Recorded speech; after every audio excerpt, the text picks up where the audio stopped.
Bonjour à tous, soyez les bienvenus pour votre tirage du jeudi 2 novembre 2023. Et on y va directement sur l'énergie générale. Aujourd'hui, en termes de travail, là, par rapport à notre projet, nous allons travailler sur l'engagement, notre engagement, sur comment s'engager dans des actions concrètes et comment procéder.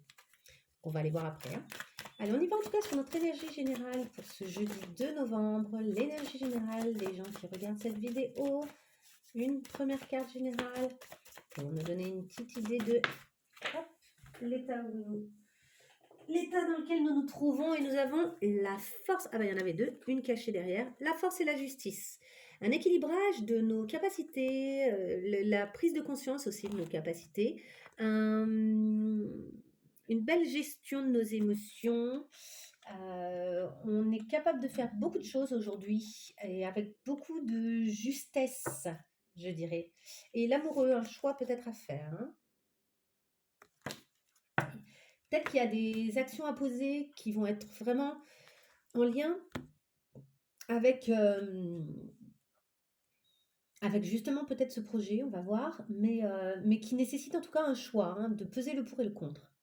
On essaye de maîtriser les événements à venir ou de maîtriser un peu les choses aujourd'hui pour qu'elles soient le plus justes et qu'elles donnent aussi, qu'elles tiennent leurs promesses à l'avenir en fait, qu'elles donnent de beaux fruits, si je puis dire. Alors, on y va ici. J'aimerais savoir un petit peu pour ce jeudi 2 novembre. Est-ce qu'on peut en savoir un peu plus sur les énergies de ce jeudi 2 novembre? Peut-on en savoir un peu plus sur les énergies ou les événements de ce jeudi 2 novembre? Nous avons déjà le bouclier. Ouais, c'est ça, je pense qu'on essaye d'assurer nos arrières, là. C'est les choix qui sont faits, la façon dont on réfléchit les choses, c'est en vue d'anticiper et de se protéger à l'avenir. En fait, on essaye d'anticiper sur des résultats. Ok, là, ça saute beaucoup, beaucoup. J'aimerais juste une ou deux cartes. Une ou deux cartes. Il y en a déjà une là. Non. Allez, je vais les chercher. Quand ça ne veut pas sortir, je vais chercher le travail. Donc, ça concerne bel et bien le travail. Sortir d'un enfermement, peut-être de croyances limitantes. Il y a peut-être aussi le retour d'une situation de quelqu'un. Et on est bel et bien à un carrefour. Il y a des choix à faire là. Il y a des choix à faire, peut-être concernant quelqu'un qui revient. Je dis ça parce que ici, on a vraiment nos choix à faire et c'est l'amoureux, donc quelqu'un qui est là. Et peut-être un choix à faire dans une triangulaire aussi. Et la tour derrière, il y a un choix à faire, il y a un renoncement à avoir, il y a quelqu'un dont on se sépare, quelqu'un qui peut-être nous enfermait un peu. Je pense que pour certains, on sort aussi d'une façon de faire encore et encore, comme s'il y avait quelque chose de karmique qui se présentait à nous et qui n'est pas nécessairement amoureux. On ira faire un petit tirage à la toute fin, amoureux, relationnel. Donc là, c'est comme si quelque chose se présentait encore et qu'il y avait cette idée de non, j'ai envie d'avancer, je sors de ça. Il y a un côté métro boulot dodo. C'est peut-être une journée aussi qui est très il faut bosser, on avance, il y a des choses à faire, des actions à poser, quelles sont les possibilités qui s'offrent à moi, je vais bien réfléchir, je vais bien peser les pour et les contre pour obtenir ce que je veux. Mon objectif, c'est obtenir ce que je veux à la fin, quoi. Et pour ne pas me sentir bloquée, là, en fait, avec cette carte aujourd'hui, j'ai le sentiment d'une procrastination. Cet enfermement, ça a été un truc de je procrastine, je procrastine, je procrastine. Et aujourd'hui, on vous représente la possibilité de procrastiner et vous dites hop, hop, hop, non, je choisis de faire autrement aujourd'hui. Je choisis de faire autrement, ouais. Pour me protéger de mes tendances naturelles au fait de ne pas faire.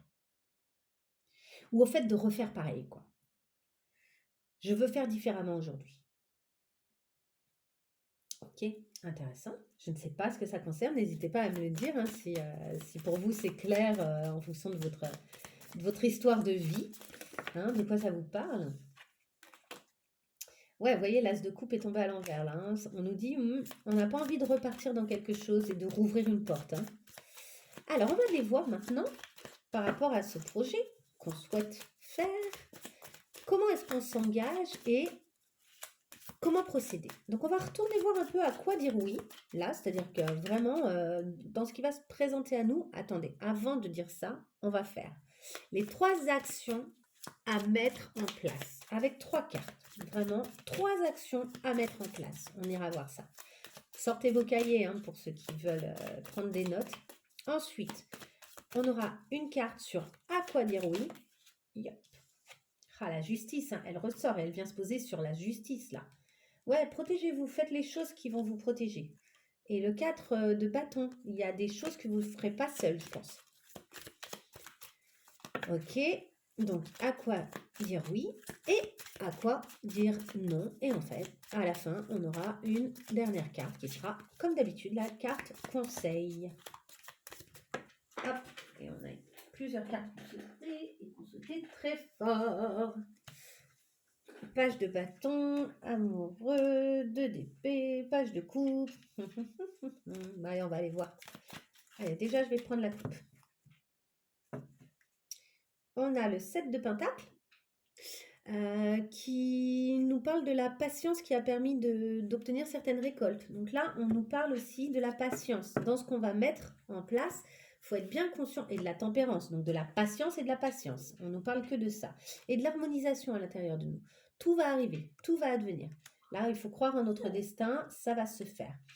On a encore la lune, il y a toujours les peurs qui sont pas loin, ce qui est tout à fait normal, hein, et qui sont un super indicateur du chemin qu'on doit suivre. Je vous le rappelle, je vous l'ai déjà dit les jours précédents. Et on a ici le 9 de coupe. Hein, ça va se réaliser en fait, on est confiant, il y a quelque chose qui est en train de bien se poser à l'intérieur de nous, de l'ordre d'une belle confiance, donc ça c'est super. Donc en tout cas, patience et patience et patience, c'est-à-dire que ce qu'on va mettre en place là, et la façon dont on va s'engager, ça ne va pas donner ses fruits dans la minute. Donc il y a cette idée de, ok, j'accepte, ça va pas se faire en un jour et ça me va en fait. D'accord? C'est évidemment que les premières choses qu'on va mettre en place, c'est ce qu'on appelle des petits pas. Petit pas après petit pas, on va avancer sur notre chemin. Nous, on sait maintenant de plus en plus quel est notre objectif final, qu'est-ce qu'on vise. Mais là, il va falloir commencer à mettre en place des petites actions et faire preuve de patience parce que les résultats ne vont pas arriver forcément dans la minute. D'accord? Allez, on y va sur... Il y a mon chien qui s'est posé... Oh, mon bibou. Il s'est posé juste à mes pieds. Oui, mon bébé. Mais oui, t'es un amour. Il est tellement mignon. Alors, je reprends. Les actions à mettre en place. On y va. Les actions. L'action 1, action 2, action 3. Ok. À quoi dire oui comme fonctionnement en soi, là? Ok. À quoi dire non comme fonctionnement? Ok. Il y en a 3. Et enfin, le conseil. Le conseil. Ok. Ouais, on a... Alors, il y a des vieilles peurs qui sont là encore. Je pense qu'il y a des peurs de ne pas avoir les finances ou de ne pas avoir les moyens concrets de faire certaines choses ou de devoir quitter aussi des choses et des situations et ça fait peur. C'est normal. C'est normal. Crainte aussi que certaines actions ne donnent pas ce qu'on voudrait. Mais en fait, il faut s'entourer là. Là, il est important de bien s'entourer de gens qui vous soutiennent et qui croient en votre projet. Alors, ça peut être un soutien purement moral, c'est pas nécessairement un soutien financier, mais en tout cas, vous avez besoin de vous entourer correctement pour poser aussi ces actions et oser y aller, quoi. Alors, première action. Le roi d'épée. La première action qu'on vous conseille, c'est d'être stratégique. Donc là, en fait, la première action à faire, c'est d'envisager une stratégie. Alors, une stratégie, ça peut être par exemple, vous imaginez déjà le projet dans 1 an. Et du coup, vous allez diviser cette année en mois ensuite. Donc, qu'est-ce que vous allez devoir avoir mis en place chaque mois pour pouvoir avoir ce que vous souhaitez dans 1 an? Puis ensuite, vous allez détailler par semaine. Donc, vous prenez les 3 premiers mois, vous n'êtes pas obligé de faire les 12 mois d'un coup, mais les 3 premiers mois. Alors, je vous conseille vraiment, hein, vous faites année, vous faites les 12 mois, les objectifs des 12 mois. Et ensuite, vous prenez juste les 3 premiers mois et là, vous faites semaine par semaine, qu'est-ce qui doit avoir été mis en place par semaine. Ok? Et ça vous crée une stratégie, c'est-à-dire que vous partez pas dans le vide, et c'est finalement pour pouvoir poser les actions concrètes que vous aurez notées, la première action à faire, c'est de poser une stratégie. Action 2 à faire. Le monde et l'as d'épée. Votre deuxième action, c'est de commencer à faire savoir à certaines personnes, donc d'oser contacter des gens, à faire savoir quel est votre projet. D'accord? De commencer à entrer en contact avec certaines personnes et de poser des jalons. Il y a peut-être aussi l'idée de protéger pour certains d'entre vous, si c'est vraiment des choses précises, il y a peut-être un brevet à poser, il y a peut-être aussi l'idée de protéger son projet du monde pour ne pas se le faire chaparder. Ok, donc il y a peut-être des gens qui ont besoin de protéger d'abord leur projet au niveau légal, si je puis dire, hein. Donc là, je vous parle d'un brevet, mais il y a peut-être d'autres façons de faire, il y a peut-être d'autres choses à faire. Mais voilà, de passer d'abord par quelque chose d'assez légal pour vous protéger. Mais il y en a d'autres. Donc la deuxième action, c'est plutôt, cette fois-ci, de commencer à contacter des gens. De commencer à dire, voilà, j'ai ça comme projet, quel conseil tu peux me donner? Ou j'aimerais beaucoup que tu participes à terme, ou je te verrais bien là-dedans, ou tiens, j'aurais peut-être besoin de certaines finances, du coup, réfléchis-y, voilà le projet, et puis tu t'y réfléchis, puis on voit si on peut se faire une réunion, même on peut en parler autour d'un café, et puis voir un petit peu ce que tu en penses, et voir si à terme tu aurais envie ou pas d'investir. Enfin, vous voyez, il y a plein de... Mais là, ça y est, on commence à prendre des rendez-vous, à parler à des gens, à mettre en place justement des premières actions, mais qui ont trait à des gens à l'extérieur de nous. Troisième action à poser. On a le 7 de Pentacle. La patience, justement. Là, il va falloir patienter. En fait, ne laissez pas des angoisses venir vous prendre la tête une fois que vous aurez fait ces 2 premières actions déjà. Ne laissez surtout pas accepter vraiment que c'est comme des graines que vous posez et qu'il va falloir laisser le temps à la plante de pousser. En plus, on est en automne. Je vous raconte pas là. En automne, ça pousse plus lentement. C'est pas pareil. Au contraire, là, les feuilles tombent avant un renouveau, après l'hiver. Mais voilà. Donc, acceptez vraiment. Et c'est une action importante. Donc, ça peut passer par le fait de vous relaxer, de vous faire du bien, de prendre un temps pour vous, de justement d'aller jardiner peut-être, de vous occuper de votre intérieur, d'aller vous faire un hammam, de vous prendre un bon livre avec un bon petit thé en mettant une petite musique classique. Vous voyez, là, on est dans la caricature, mais voyez l'idée. Faites-vous du bien, acceptez que si vous avez fait les actions que vous avez besoin de faire, déjà ces deux-là, c'est déjà vachement bien pour une première semaine, par exemple. Semaine 1, c'est déjà énorme si vous avez fait tout ça. Donc, vraiment, dans cette semaine, en fait, ce qu'on est en train de vous dire, c'est que vos actions, elles doivent être réfléchies. Donc, je réfléchis à mon projet. Je mets en place des actions, des petits pas, et je prends soin de moi. Et je pense que ce sera pareil tout le temps. En fait, sur tout votre travail par rapport à votre projet, il y aura cette idée de je réfléchis bien. Donc vraiment, je réfléchis, je calcule, j'anticipe. Ça vous permet de à chaque fois repréciser parce que chaque semaine, quand vous retournerez sur les actions que vous avez à mener, je pense que vous avez intérêt de vous redire, ok, dans quel ordre je fais quoi, vous voyez, d'être très stratège en fait. Il y a une forme de stratégie, toujours en vue de votre objectif, toujours avec cette motivation intérieure de cet objectif qui vous fait vibrer, hein. Mais voilà, on a cette idée de je suis stratège, ensuite je mets en place concrètement toutes les petites actions que j'avais dit que je ferais et qui, elles, vont déboucher sur des choses bien plus grandes, et je prends soin de moi. La troisième action, c'est de prendre soin de vous pour rester zen. Ok, on continue. À quoi dire oui? À quoi dire oui? Aux pages d'épée et aux 3 de bâton. Dites vraiment oui à toutes les nouvelles idées qui vous viennent parce que ça va venir compléter. En fait, je pense que le projet, il est évidemment pas encore abouti. Donc, dites oui à chaque nouvelle idée qui vient et au fait de vous projeter. Continuez, continuez, continuez. Ne restez pas bloqué sur votre première idée. Ici, je pense que votre projet va vachement évoluer encore et vachement se développer au fil du temps, au fur et à mesure que vous allez poser des actions, aussi parce que vous êtes dans un bel état d'esprit, parce que vous vous détendez, ça va continuer à évoluer. Donc vraiment, dites oui aux nouvelles idées, ça va s'affiner, quoi. Et à la projection que vous avez. À quoi vous devez dire non?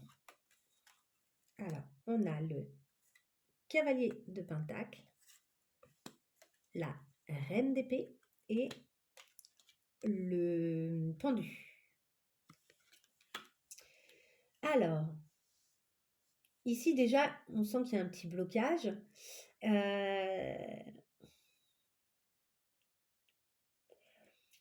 On vous dit, il y a des moments où il va pas falloir aller trop dans le détail. Il y a des choses que ici on n'est pas dans le détail là. Là, les nouvelles idées, on est dans quelque chose un peu de grossier qui fourmille en fait. Ça fourmille d'idées, ça fourmille de vie. Et ici, vous êtes stratège, mais le détail, il va venir au fur et à mesure. C'est ce que je vous ai dit, c'est faites les 3 premiers mois, mais vous n'allez pas détailler l'année entière parce que votre projet va vachement évoluer encore en cours de route. Donc au fur et à mesure, vous allez devoir vous réadapter, voir qu'en fait, bah, il y a des priorités qui arrivent, il y a des rendez-vous qui vont se débloquer, donc vous allez devoir aussi être vachement adaptable. Restez pas coincé, restez pas dans quelque chose de ultra calculateur. Les choses doivent être faites comme si et pas autrement, vous voyez? Soyez très souple en fait. Dites non à une espèce de rigidité. Soyez vraiment dans la souplesse, laissez faire, laissez venir, acceptez le mouvement et le flow que ça va prendre dans vos actions. En fait, soyez très adaptable. Enfin, quel est le conseil? La reine de coupe. Ok. Là, pour le coup, une fois que vous serez dans ce travail-là, il y a cette idée de bien travailler sur votre intérieur, votre émotionnel, de trouver une belle stabilité, d'être très connecté avec les autres, de fonctionner un peu par empathie, d'oser dire ce qui vous traverse, d'oser communiquer sur ce qui traverse les autres. Et d'oser dire ce qui vous traverse, pour moi, c'est aussi en lien avec votre projet là. Si vous rentrez en communication avec des gens, il y a cette idée d'être très... Alors, j'ai pas envie de dire transparent parce que vous aurez peut-être pas besoin de tout dire et peut-être pas envie de tout dire dans un premier temps. Peut-être même que tout n'est pas encore clair, donc bah, vous pouvez pas tout dire de toute façon. Mais il y a cette idée d'y aller avec cette sincérité émotionnelle et de dire aux gens, voilà mon projet, avec tout ce que ça fait vibrer en vous en fait, et d'être très honnête sur ce que ça fait vibrer en vous. Parce que c'est une énergie porteuse. Ce que ça va faire vibrer en vous, c'est une énergie très porteuse pour la suite. Et c'est ce qui va donner aussi envie aux gens de s'engager avec vous. Ok, cool. Franchement, c'est intéressant, hein. Moi, j'aime bien tous ces tirages, hein. Je pense enfin, j'espère en tout cas qu'ils aident des gens, hein, parmi vous et que ça vous donne envie de travailler vraiment sur votre projet et d'avancer sur votre projet. On y va sur le côté relationnel amoureux de ce jeudi 2 novembre 2023. Jeudi 2 novembre 2023, est-ce qu'on pourrait avoir des indications au niveau relationnel amoureux pour cette journée? Nous avons la tristesse. Ah, il y a quelque chose à purger ici. Je dis à purger parce que la tristesse, c'est aussi c'est l'émotion de lâcher prise, hein. Est-ce qu'on peut compléter? Est-ce qu'il y a une autre carte qui a besoin de venir avec cette tristesse pour aujourd'hui? On lâche quelque chose, hein. C'est vraiment une énergie de lâcher prise. Tiens, on retrouve l'acceptation d'hier, les retombées positives, l'amour durable, bonheur total, nettoyage profond. Et ouais, il y a... Bon, une seule carte, ce serait mieux. Voilà, elle s'est retournée. Le combat, on lâche un combat. Regardez, il est à l'envers. Il y a peut-être eu des disputes, des combats, un combat intérieur aussi possiblement. Peut-être que c'est un combat intérieur d'arriver à lâcher prise et à accepter aussi qu'un choix doit être fait, qu'un retour est refusé, est-ce que c'est nous qui voulons y retourner, est-ce que c'est l'autre qui revient? Des fois l'autre revient, on dit non, mais c'est pas facile pour autant de dire non, hein. On dit non parce que c'est ce qu'on sent qu'on doit avancer sur notre route, mais en fait l'autre peut-être qu'on l'aime encore, ou qu'en tout cas il y a encore des émotions, et qu'en plus on lui veut absolument pas de mal, et vous voyez ce que je veux dire? Et du coup, c'est compliqué. Forcément, c'est compliqué de dire non dans ces cas-là. Donc là, en tout cas, il y a une tristesse, un nettoyage, quelque chose qui doit lâcher. Et en fait, il faut arrêter de lutter. J'ai le sentiment qu'il faut arrêter de lutter. Est-ce qu'on peut en savoir plus? L'œillet, on va aller voir. Il y a de la douceur qui arrive. Les bonbons, ben voilà, on va se faire du bien. La surprise. Peut-être qu'on est surpris par ce retour, par quelqu'un qui revient. Est-ce qu'on peut en savoir? Oups, il y en a beaucoup trop. Je vais aller voir l'œillet déjà. J'ai envie de savoir. Les bonbons, c'est vraiment des douceurs, quoi. On se fait des petites douceurs. Peut-être qu'on se fait un petit cadeau ce jour-là. Peut-être qu'on a une belle surprise. L'œillet. Cette carte indique qu'un travail de pardon doit être ou va être effectué dans la situation qui vous préoccupe, hein. Il me semble que c'est hier qu'on a vu déjà le pardon. Cela inclut le pardon à l'autre, mais aussi le pardon à soi-même. Donc là, il y a un beau cadeau qui est fait. Peut-être que ce qui vous surprend, c'est d'arriver à vous pardonner pleinement et à lâcher prise, en fait. Et du coup, c'est très...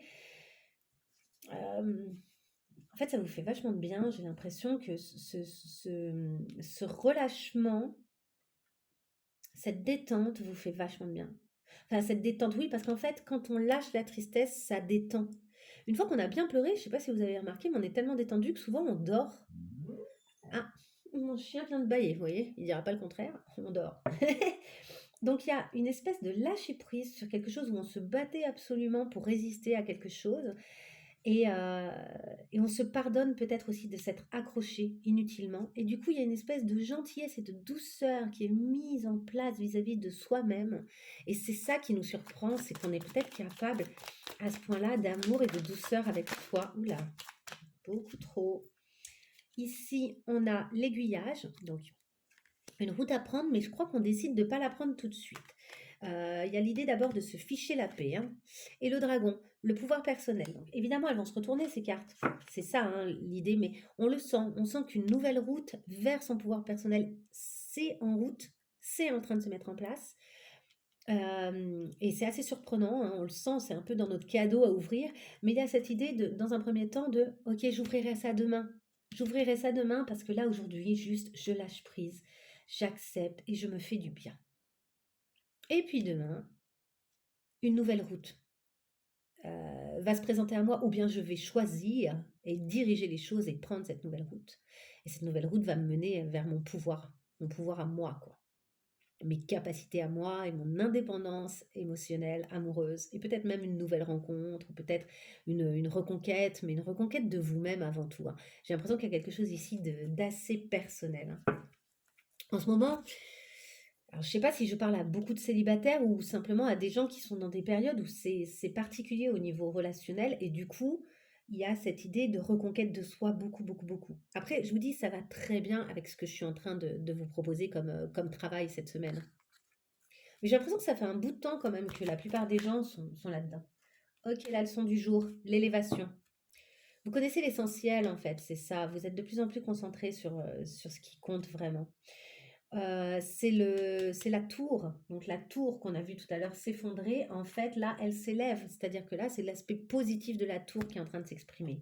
On vous dit, tu gagnes en stabilité, tu t'élèves, ce chaos passé t'a rendu bien plus sage et stable qu'avant. La tempête est passée, emportant avec elle tes croyances limitantes. Donc là, il y avait un blocage et là, il y a un lâcher-prise, quoi. Dispersé aux quatre vents, tu as appris la flexibilité, on en a parlé tout à l'heure, de rester très flexible, l'adaptation et l'engagement de tout ton être dans ta vie et dans la vie. Mais surtout à présent, tu connais l'essentiel. Ah, super, vous vous reconcentrez sur ce qui compte vraiment et sur ce qui est vraiment stable à l'intérieur de vous. Ce qui n'est pas assez stable, ce qui vous fait pas de bien, j'ai l'impression que là, tout naturellement, vous tournez le dos à ça. Bah super.